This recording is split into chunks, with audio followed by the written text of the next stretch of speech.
Dezembro de 1945. Um esquadrão de aviões da Marinha dos Estados Unidos desaparece perto da costa da Flórida. Março 1918. Um enorme navio cargueiro da Marinha dos Estados Unidos a caminho de Baltimore também desaparece. Durante anos, mais navios e aviões desapareceram numa zona de 1 milhão de quilômetros quadrados de oceano aberto. Há muito tempo, fonte de mistério, lenda e medo. Este é o Triângulo das Bermudas. Utilizando hoje nova tecnologia, podemos remover as águas, camada por camada, e revelar uma paisagem escondida. Vamos drenar o Triângulo das Bermudas. Abrindo o caminho cada vez mais fundo, vamos explorar seus cantos mais obscuros, tentando resolver alguns dos maiores mistérios do Triângulo. Quando as águas forem totalmente drenadas, o que encontraremos no fundo do Triângulo das Bermudas? Mistérios do Triângulo das Bermudas. Bermudas. Um oásis numa ilha a 1.046 quilômetros do leste dos Estados Unidos. Durante séculos, tem sido um refúgio para o transporte no Atlântico, mas as águas da ilha escondem uma ameaça mortal. Ao mesmo tempo que é incrivelmente atraente, também é uma área seriamente evitada pelos marinheiros sem experiência específica das Bermudas. O nome Bermudas causa medo nos corações de marinheiros. O lugar ficou conhecido como a Ilha do Diabo. O paradoxo das Bermudas como paraíso era literalmente um cemitério de navios nos primeiros 200, 300 anos. Como zelador de naufrágios, Felipe Rudia localiza e monitora os históricos navios naufragados nas Bermudas. E existem muitos aqui para mantê-lo bem ocupado. Na verdade, estas águas podem ter provocado o naufrágio de até 300 navios. Por que tantos navios afundam neste mar claro como cristal, tão próximo da Terra?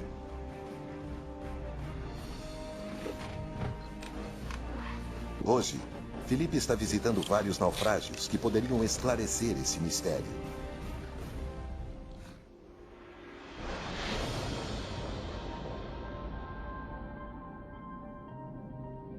Primeiro, o Mary Celestia. Um navio a vapor com casco de ferro que transportava suprimentos na Guerra Civil Americana. Ele deixou Bermudas, chegou na costa sul e teve o seu fim bem aqui. É bem curioso, porque estamos a apenas 800 metros da costa. Aconteceu num dia calmo e tranquilo. Isso é muito intrigante. Estamos tentando descobrir como isso aconteceu.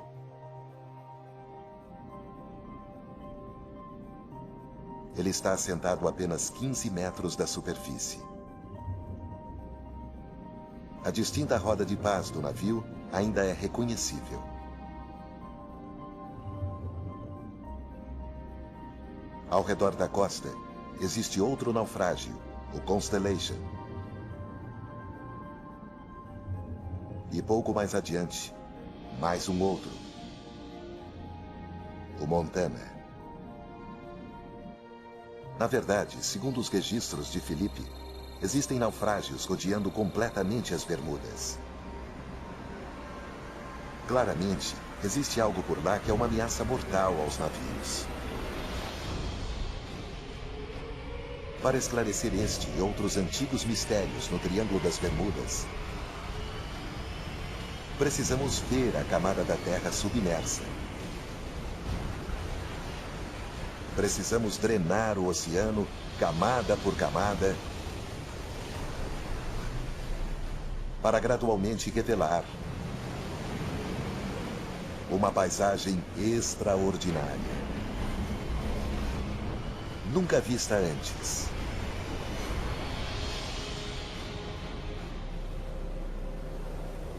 Só é possível olhar as profundezas do Triângulo das Bermudas com uma tecnologia de rápido desenvolvimento chamada mapeamento com sonar. O mapeador sonar lança ondas sonoras para o assoalho oceânico. Os sinais de retorno revelam a forma e a profundidade da terra abaixo. E é a tecnologia do sonar que pode ajudar a revelar a causa de centenas de naufrágios ao redor da ilha. aí, Nick, como é que tá? Muito bem, e você? O geólogo Nick Hutchins é um explorador moderno. Hoje ele está usando o mapeador sonar para buscar sinais de formações específicas submarinas próximas de onde estão alguns naufrágios das Bermudas. Estamos procurando depósitos de minerais. E eles podem estar na forma de escapes extintos de fontes hipotermais, conhecidas como fumarolas negras. Nick acredita que os escapes hoje extintos poderiam conter metais e minerais raros. Nós vamos procurar ouro e cobre. E com as crostas existentes, platina, cobalto, níquel e particularmente os raros óxidos metálicos, que são importantes hoje porque são vitais para toda a nossa tecnologia moderna. Para buscar os valiosos metais, Nick está usando um sonar multifeixe. Os dados revelam uma paisagem submarina extraordinária ao redor das Bermudas, incluindo o que parece ser a beirada de uma montanha. Temos um grande platô plano. Nós vamos até o que chamamos de a beirada. Chegamos na lateral, que é uma encosta de cerca de 60 graus, que desce 630 metros. É um conhecimento fascinante. Mas por que estamos investigando a beirada de uma montanha submersa próxima da costa das Bermudas? Para isso fazer sentido, precisamos ver o todo. Usando os últimos dados do sonar ao redor das Bermudas, agora podemos virtualmente drenar toda esta água. Retirada a água, a pequena ilha parece empoleirada num topo de montanha espetacular. Uma montanha submarina de 4.000 metros de altura, isolada no meio do Oceano Atlântico. Mas como ela chegou aqui? Hoje a ilha está aqui devido a uma importante erupção vulcânica que aconteceu nesse local isolado no platô oceânico que se estende da fase mais antiga de desenvolvimento do Oceano Atlântico. O vulcão foi crescendo cada vez mais durante milhões de anos, até finalmente se elevar acima da superfície do oceano. Ele entrou em erupção e completou uma enorme ilha vulcânica que ficaria a 900 ou 1.200 metros acima do atual nível do mar. Depois que o vulcão se tornou extinto há 30 milhões de anos, vento e chuva erodiram a montanha até ficar um platô, uma superfície plana. Quando então o nível do mar subiu depois da Era do Gelo, Bermudas foi deixada como uma pequena ilha no topo de uma montanha marinha. Hoje, os recifes que se formaram sobre a encosta deste antigo vulcão cercam grande parte das Bermudas. Os recifes das Bermudas são uma barreira natural que protegem da fúria do oceano, mas tem sido o triste destino de muitos marinheiros. Esses recifes são potencialmente mortais para o transporte marítimo, mas é o que habita o recife que pode ser uma ameaça mais perigosa. Localmente são conhecidos como boilers ou breakers. Breakers são formados por um tipo de alga rochosa e das cascas de milhões de moluscos minúsculos. Juntos, eles criam uma estrutura de calcário incrivelmente dura, que pode crescer até 10 metros do solo oceânico, com os topos às vezes rompendo a superfície na maré baixa.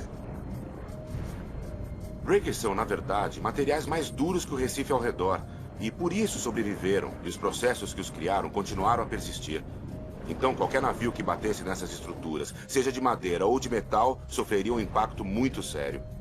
Os breakers, às vezes, têm pontas afiadas, que podem perfurar um casco de navio como um abridor de latas, potencialmente afundando em minutos.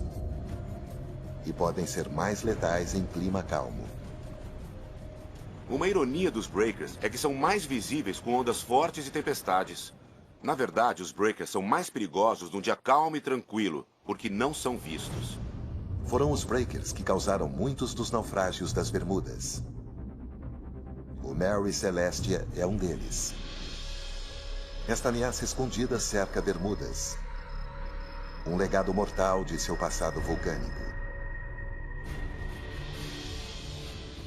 Drenar a Ilha das Bermudas ajudou a explicar as centenas de naufrágios encontrados aqui.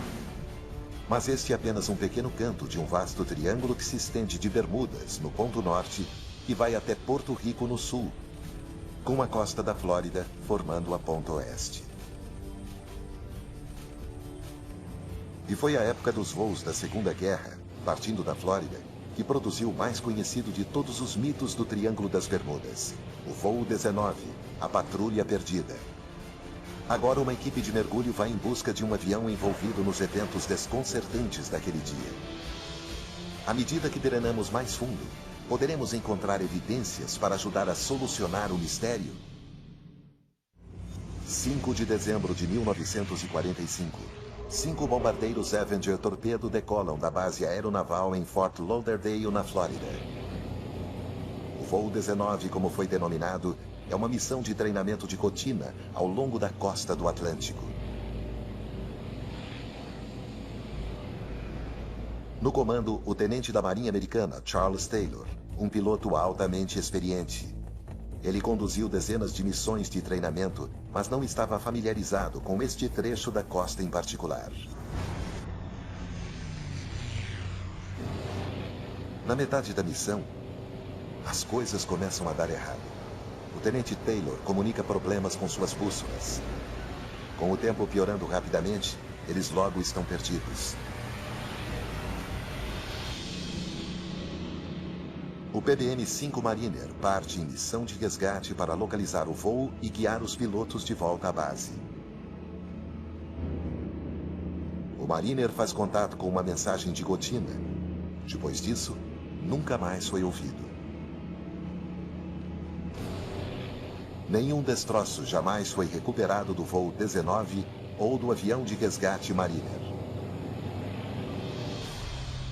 Todo tipo de teorias estranhas e extraordinárias foram lançadas para explicar o desaparecimento desses aviões. Desde abduções alienígenas até os efeitos de uma neblina eletromagnética. É mais provável que os pilotos simplesmente se perderam, ficaram sem combustível e tiveram que pousar em algum lugar do oceano. O Mariner e o voo 19 tiveram problemas em algum lugar na área ao redor das Bahamas. E pela primeira vez, agora é possível drenar esta área até o fundo do mar, quase 5 quilômetros para baixo. A drenagem revela uma zona submarina vasta e sem formações conhecida como planície abissal. É como um gigantesco deserto submarino. É fácil ver por que nenhum avião nunca foi recuperado. Mas hoje, depois de 70 anos, podemos finalmente estar bem próximos de encontrar o avião de resgate Martin Mariner. Mike Barnett é um mergulhador técnico especializado em encontrar aviões perdidos. Ele passou anos investigando o acidente do voo 19 e hoje acha que tem uma boa ideia de onde o Mariner caiu. Tentei recriar a rota do voo na minha cabeça para onde o avião pode ter ido e onde ele afundou. Começou aqui na base aeronaval do Rio Banana, de onde o avião decolou. Foi para o norte até o Cabo Canaveral e depois se dirigiu da costa para a área de busca, onde foi enviado. Sabemos que meia hora depois de decolar, uma explosão foi avistada. Um cargueiro relatou ter visto uma explosão no ar. Quando o navio chegou, nenhum destroço foi encontrado. Ou o avião afundou ou partes foram levadas pela corrente do Golfo. Hoje, Mike e sua equipe vão em busca dos restos do avião perdido. O local onde hoje vamos investigar está a 70 metros de profundidade e cerca de 80 quilômetros da costa. É uma área potencialmente suspeita que vale a pena investigar porque está numa região um pouco ao norte de onde esperaríamos encontrar. Mas com a corrente do Golfo ele pode estar mais ao norte. Pescadores locais relataram destroços nesta área. E Mike os está procurando em seu sonar. Acabamos de passar sobre o alvo. É bem discreto e bem pequeno, o que é de se esperar de um avião. Nesse ponto, vamos nos preparar para verificar. Mergulhar, mergulhar. O alvo está a mais de 67 metros da superfície. Mike acha que pode ser um avião, mas ainda não pode dizer se é o Mariner. A visibilidade nessa profundidade é bem limitada e uma forte corrente torna a busca realmente desafiadora. Estamos perto. Há muito peixe. Naufrágios atraem peixe. Sabemos que estamos nas imediações. Então, no meio da escuridão, os mergulhadores localizam alguma coisa. Isso é a roda do nariz do avião. E a pouca distância dali, a fuselagem enferrujada de um grande avião. É um local de acidente de avião bem interessante. Há muita estrutura intacta aqui. Com o passar do tempo, sobram apenas partes e pedaços no fundo do mar. Ver algo assim é bem espetacular. Poderiam ser os destroços do avião de resgate Mariner? O próximo passo é registrar qualquer evidência que identifique o avião. Eles localizam pylons ao longo das asas que parecem ter sido suportes para pontões. O avião parece ter sido um anfíbio. E portinholas na lateral da fuselagem são exatamente o que se espera encontrar no Mariner. O formato do estabilizador horizontal parece familiar para os mergulhadores que fotografaram a aeronave. Isso sugere que este poderia ser o avião anfíbio de resgate Mariner, mas a equipe ainda não encontrou uma peça de evidência decisiva. É com certeza um avião. Quero ser bem cuidadoso com o que falo, mas há características bem interessantes. Muita coisa que se espera de um avião de busca e resgate. Vou voltar e olhar as fotos e os vídeos e ver o que eu encontro. Estou empolgado, muito empolgado. É algo que justifica mais verificações. Mike precisa de uma opinião de especialista para identificar o avião e mostra as imagens do mergulho para um historiador de aviação, Roy Stafford. Roy é ex-piloto da Marinha dos Estados Unidos e uma autoridade em aviões militares americanos. Este é o início do mergulho. Chegamos no fundo e seguimos a corrente para encontrar os destroços. Aqui começamos a encontrar alguns deles. Originalmente, mergulhamos para encontrar o PBM-5 Martin Mariner. Mas enquanto examinávamos o local para encontrar algumas das características, víamos coisas não consistentes com isso. Queremos então saber que avião é este. A julgar pelo sistema de freio e o pneu que está aí, seria um avião pós-Segunda Guerra. Certo. Posso dizer isso logo de cara. Isso parece, obviamente, parte do cockpit, a parte de cima das janelas. Roy está 100% certo de que esses destroços não são do Mariner que eles estavam procurando. Mas se os destroços não são do avião de busca e resgate desaparecido, então de qual avião é? A resposta poderia resolver outro mistério do triângulo. Isso é interessante. Essa portinhola que está vendo aqui pode ser bem uma câmera. Exato, e dá para ver vários ali dentro. São bem proeminentes e chamaram a nossa atenção. Dá para ver que é um bimotor. Isso explica muita coisa. Há somente duas possibilidades. 2 pylons, um de cada lado, um RB-66, que geralmente não teria nenhum motivo para estar nessa área, ou o A3 da Marinha. Não demorou para Roy definitivamente identificar o tipo do avião. É, sem dúvida, um Sky Warrior A3. Comparando a fuselagem e os pylons sob as asas, o ângulo da asa no detalhe horizontal, o trem de pouso retrátil dentro da fuselagem, são todos indicadores absolutos de um Sky Warrior A3. O Sky Warrior A3 era o maior avião lançado de porta-aviões da Marinha dos Estados Unidos na época. Um arquivo da Marinha mostra que, em 1960, um deles caiu quando tentava pousar num porta-aviões nesta área. É bem possível que sejam os destroços do A3 que Mike e sua equipe encontraram. Mas o voo 19 e o avião de resgate Mariner continuam perdidos. A busca continua para encontrar esse avião. Sabemos que está lá, é só uma questão de encontrar o local exato. Se drenarmos a vasta planície abissal ao redor das Bahamas, em algum lugar, certamente encontraremos a patrulha perdida. E baseados nas condições de outros destroços de aviões encontrados no fundo do mar, é assim que esperamos que estejam, depois de 7 décadas no mar. Enquanto drenamos ainda mais a água do Triângulo das Bermudas e nos aprofundamos cada vez mais, vamos encontrar outro fenômeno bizarro. Nas Bahamas, antigos contos falam de monstros marinhos escondidos em cavernas nas profundezas. Feras que engolem pessoas e navios. Hoje, cientistas estão descobrindo a extraordinária verdade por trás destas lendas.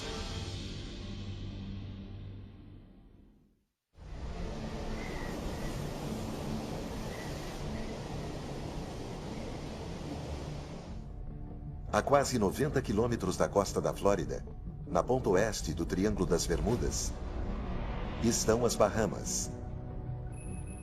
Um arquipélago de mais de 700 ilhas. É aqui que encontramos uma das forças naturais mais misteriosas do Triângulo. Redemoinhos, que segundo a lenda local, podem engolir pessoas e navios. Com quase 5 quilômetros de oceano drenado, uma paisagem estonteante se revela. As Bahamas ficam no topo de um vasto platô de calcário que se eleva do solo oceânico. É conhecido como a Grande Escarpa das Bahamas. Penhascos mais altos que qualquer um encontrado em terra seca se elevam a 4.500 metros, quase 3 vezes mais altos que no Grand Canyon. Perto do litoral, um outro fenômeno. Algumas das formações geológicas mais estranhas encontradas no mundo todo. Elas são chamadas os buracos azuis, que são gigantescas cavidades submarinas que se estendem por dezenas de metros abaixo do nível do mar.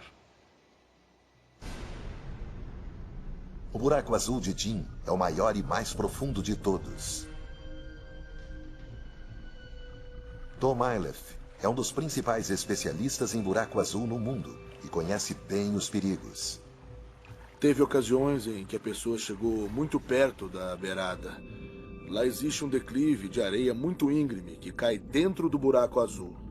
Então, se você não tomar cuidado e der um passo em falso bem na beirada, você vai deslizar para o fundo. Durante anos, o buraco azul de Jim engoliu muitas vidas. Os habitantes locais mantêm distância, alarmados com alguns dos contos sobrenaturais. Nas Bahamas existem muitas histórias e lendas folclóricas pertinentes aos buracos azuis. Uma delas fala de um monstro chamado Lusca, que habita o fundo do buraco azul.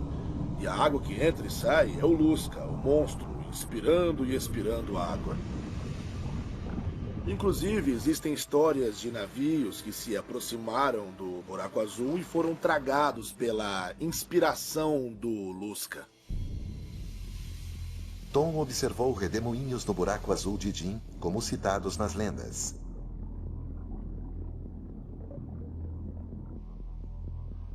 Quando a maré subiu, eu vi 3 vórtices ou redemoinhos tragando ao mesmo tempo água para dentro da caverna. Tom quer descobrir uma explicação racional para esse estranho fenômeno. Há um efeito de maré aqui. Mas poderiam também ser outras forças operando na profundeza desconhecida do buraco azul? O único jeito de descobrir é mergulhando. Tom vem explorando buracos azuis nas Bahamas há mais de 20 anos. E eles nunca deixaram de impressionar. Eles são portais para um outro mundo. Quando mergulhamos neles, é como ir a um lugar como nenhum outro do planeta. Os buracos azuis são uma formação natural incomum que hoje os geólogos parecem entender. Na última era do gelo, os níveis do mar eram mais baixos. Na época, todo este calcário estava na superfície. Chuvas ácidas se infiltraram no calcário, erodindo grandes vãos na rocha. No fim, o teto de um vão iria ruir, criando o formato distinto de garrafa do buraco azul. Quando o nível do mar subiu no fim da Era do Gelo, toda esta formação ficou submersa. Quando Tom mergulha dentro do buraco azul de Jim, de repente ele se alarga. Quando descemos 18 metros, nós encontramos uma câmara de 45 metros de largura. E quando descemos para cerca de 25 metros, ela alarga mais ainda, o dobro do tamanho. Provavelmente uns 91 metros de diâmetro do sistema. Então, a 37 metros da superfície, Tom localiza o que parecem ser túneis laterais, ramificando-se fora do funil principal. São pequenas, mas exercem uma força de sucção poderosa. Elas são fortes correntes de maré que tentam nos tragar. Nem chegamos muito perto. E na volta, tivemos até que nos segurar uns nos outros para conseguir fugir delas. Nos 45 metros, Tom chega no limite de seu mergulho. Ele nunca se aventurou mais fundo. Um pequeno número de mergulhadores especialistas desafiaram isso, um deles descendo incríveis 202 metros. Mas a profundeza permanece em grande parte inexplorada. Sabemos o suficiente treinando o buraco azul de Jim. Revelamos não só a vasta caverna em forma de garrafa, mas também uma ramificação de túneis e fendas mais abaixo, nas profundezas. É o fluxo de água que entra e sai desses túneis que gera o efeito de redemoinho, e não um monstro marinho mítico. Sem a água, o buraco azul de Jim é uma estrutura geológica gourenta, mas é inteiramente natural. Os buracos azuis das Bahamas estão lentamente revelando seus segredos. Mas muitos outros fenômenos inexplicáveis continuam ocorrendo no Triângulo das Bermudas. Contos estranhos de gigantescas paredes de água surgindo do nada. E uma curiosa substância submarina cobrindo o solo oceânico com potencial para destruir navios.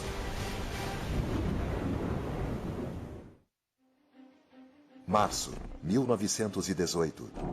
Um navio cargueiro da Marinha dos Estados Unidos zarpa de Barbados. O USS Cyclops é um grande cargueiro de 19 mil toneladas. Ele está transportando uma carga de minério de manganês com 309 homens a bordo. Um dia depois de deixar o porto, quando entra em águas bem profundas na área do Triângulo das Bermudas, o Cyclops simplesmente desaparece. Nenhum vestígio do enorme navio cargueiro ou de sua tripulação jamais foi recuperado.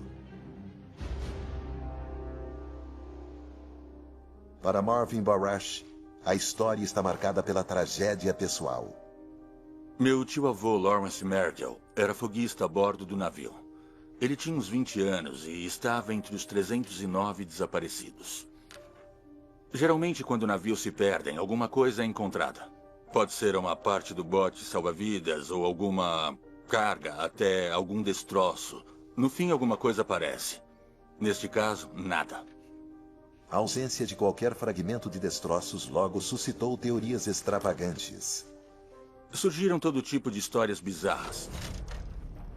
Um jornal de Washington afirmou que ele foi tomado e transformado num navio pirata e que ele estava operando nas águas do Amazonas.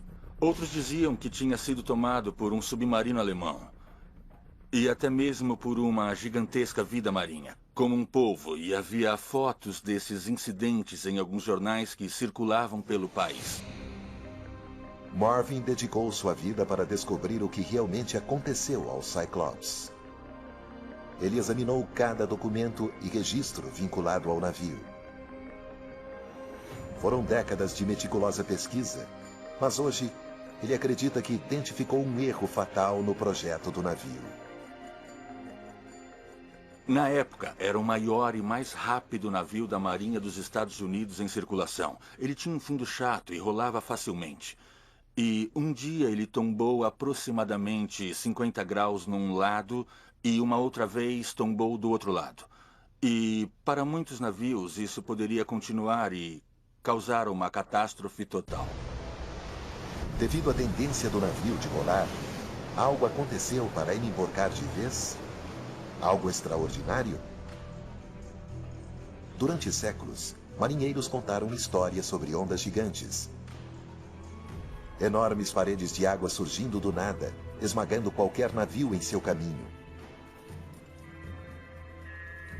A ideia da onda gigante tem sido como uma lenda durante muitos séculos. Marinheiros voltavam contando que viram essas ondas gigantes e que enfrentaram e sobreviveram a elas.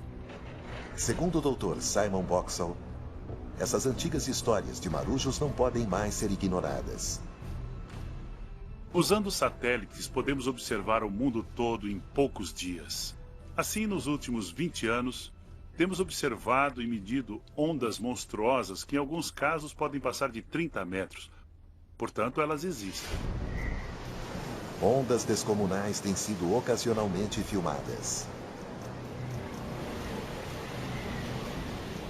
Esta, no inverno de 2012, bateu com força contra um navio de resgate no Mar do Norte.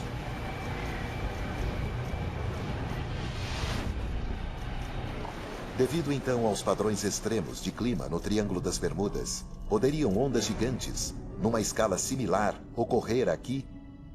Temos o norte do Atlântico, as tempestades equatoriais, os sistemas de furacões chegando regularmente e temos as tempestades chegando do Golfo do México. E tudo isso junto cria um mar muito confuso e turbulento com ondas monstruosas. Produziram então os mares turbulentos do Triângulo uma onda monstruosa capaz de afundar o Cyclops?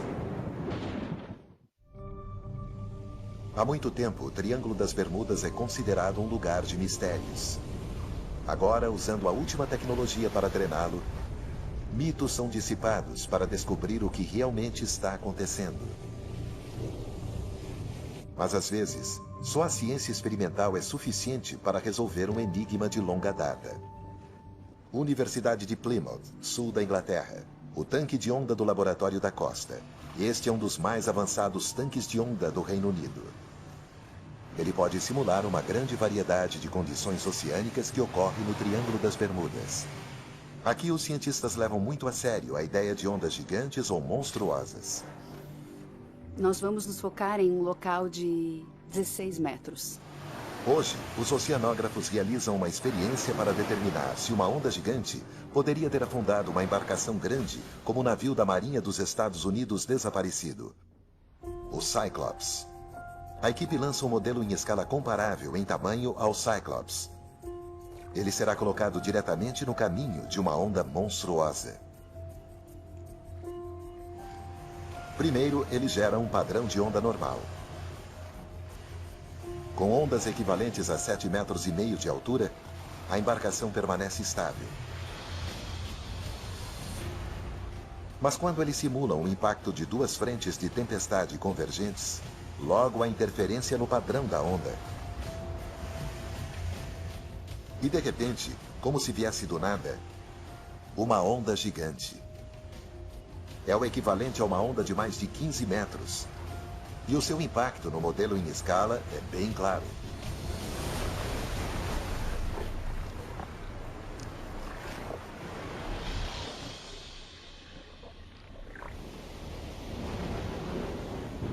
Então, há evidência de que uma onda gigante poderia teoricamente ter afundado o Cyclops. Mas existe outro fenômeno bizarro que também poderia ser o responsável pela perda do navio. Para vê-lo, precisamos drenar mais água do Triângulo das Bermudas. No solo oceânico, numa profundidade de 335 metros, depósitos de um estranho material mole e leitoso pode ser encontrado. Um simples trecho pode cobrir uma área maior do que Manhattan. É uma substância chamada hidrato de metano. Esses hidratos de metano são formados como resultado de material da superfície, material orgânico, peixes mortos, plantas mortas, plâncton, que afundam até o fundo do mar e depois degradam por meio de decomposição bacteriana e microbiológica. Esta imagem mostra torrões de hidrato de metano no solo oceânico. O metano também pode ficar preso em bolsões sob o assoalho oceânico. Em 1981, no sul do Mar da China, um navio perfurador atingiu um bolsão de gás pouco profundo, causando uma ruptura. Quando o gás subiu aos borbotões para a superfície, desestabilizou o navio, fazendo-o emborcar e afundar.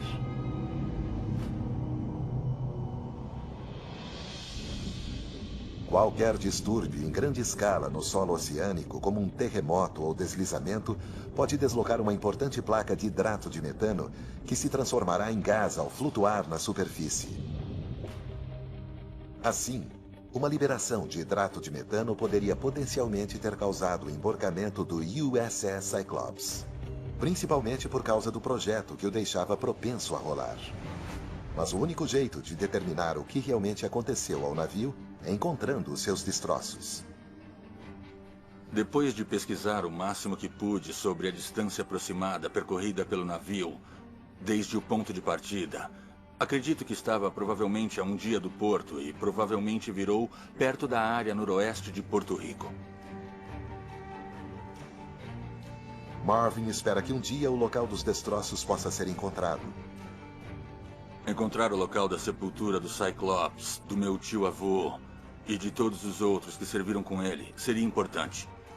Mas se os cálculos de Marvin estiverem corretos, o navio não será fácil de ser recuperado.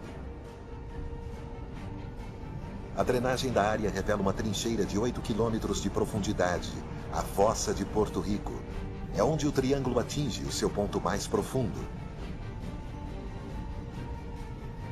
Na verdade, é o ponto mais profundo em todo o Atlântico.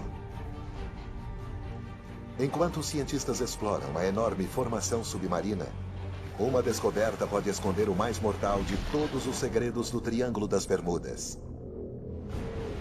A fonte de um potencialmente devastador tsunami. A parte mais profunda do Triângulo das Bermudas, a Fossa de Porto Rico, pode esconder seu segredo mais mortal. Por isso, os cientistas estão acelerando para explorar a região submarina mais inacessível de todas. Aqui no laboratório de sensoriamento remoto da National Geographic Society, eles desenvolveram uma nova tecnologia radical para filmar o oceano profundo. É a chamada Dropcam. Pronto, tá pronta. Após anos desenvolvendo, o engenheiro Eric Barcampas estava pronto para testar sua câmera no oceano próximo do Chile. Ela não tem motor. Um grande peso puxa a câmera para baixo. Ainda havia muito receio quando a lançamos no oceano de verdade. Quando a equipe lançou a câmera na Fossa de Porto Rico, ela levou 1h30 para percorrer os 8 quilômetros até o fundo. Ela foi programada para passar várias horas a mais no solo oceânico, depois voltar à superfície e transmitir sua posição. Foi um grande alívio ouvir pela primeira vez o feixe VHS no radiotransmissor e ver a posição pelo satélite. Estas são algumas das primeiras imagens do fundo da Fossa de Porto Rico, a 8 quilômetros de profundidade. O projeto de sensoriamento do mar profundo nos ofereceu uma janela para uma das grandes regiões inexploradas do planeta Terra. Mas as suas imagens são uma série de instantâneos, capturando uma área de menos de 1 metro quadrado por vez. Para drenar toda a Fossa de Porto Rico, precisamos de muito mais dados. O cientista da prospecção geológica dos Estados Unidos, Yuri Steinbrink, está tentando mapear toda a formação e acredita que existe uma necessidade muito urgente para fazer isso. Começamos pesquisando essa trincheira porque é muito similar geometricamente à Fossa da Sumatra, onde o terremoto de 2004 e o grande tsunami aconteceram. Isso foi uma grande preocupação aqui, porque um terremoto de magnitude 9 na Fossa de Porto Rico pode desencadear um tsunami que vai atingir a costa leste dos Estados Unidos até a Europa. A equipe de Yuris lançou veículos submarinos operados remotamente chamados VOR para escanear a trincheira e avaliar o nível de ameaça do tsunami. Os VORs disparam pulsos de sonar para obter uma leitura a mais precisa possível. O mapeamento em 3D revela as laterais íngremes dos vastos desfiladeiros submarinos. Em alguns vales e fraturas, tinha paredões que podiam alcançar quase 1000 metros de altura. Os geólogos sabem que a trincheira se formou quando a beirada da placa tectônica norte-americana se moveu por baixo da placa do Caribe e simultaneamente deslizou contra ela. Mas os novos dados sugerem agora que este pode ser um terreno primário de deslizamento submarino. Eles podem mover rochas em áreas de centenas de quilômetros quadrados, o tamanho de grandes cidades ou até maior. A espessura das rochas pode ser de 200 metros ou mais. Estamos falando de cubos de 10, 20 quilômetros ou até mais. Então, um deslizamento submarino nesta escala pode potencialmente ameaçar o leste dos Estados Unidos com um tsunami, como Yuri temia. Pense em Boston, Charleston e Baltimore. E pense em todas as usinas nucleares que estão ao longo da costa. Nós temos que nos preparar para isso.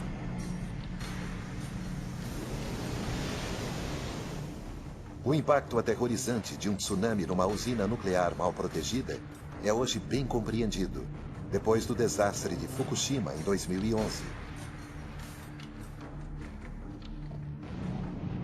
Para um tsunami equivalente atingir os Estados Unidos, é preciso um terremoto de magnitude 9 na trincheira. Para entender a probabilidade de um tremor nesta escala, a equipe de Yuris cortou amostras de rocha no fundo da trincheira e as analisou no laboratório.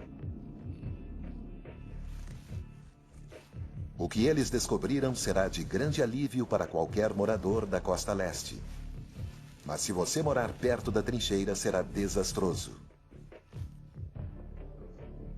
Pelo nosso atual conhecimento, não temos a exata certeza da capacidade de terremotos tão grandes. Não estou dizendo que não seja capaz de terremotos de grande magnitude, de 8, 8.5. Isso também pode acontecer. Podem até não atingir a costa leste dos Estados Unidos, mas poderão muito bem causar enormes danos no Caribe. Também é possível que um terremoto no centro da trincheira possa liberar hidrato de metano. É uma outra hipótese de que isto possa ser responsável por alguns dos desaparecimentos na área mais notórios. Os dados completos de Yuris permitem drenagem de 804 quilômetros da fossa de Porto Rico. Devido à sua vasta escala e à imensa profundidade, talvez não seja nenhuma surpresa que muitos navios e aviões perdidos no Triângulo continuem perdidos. Há penhascos íngremes espetaculares, com vários quilômetros de altura. É uma paisagem verdadeiramente aterrorizante, no fundo do Oceano Atlântico. 8 quilômetros para baixo.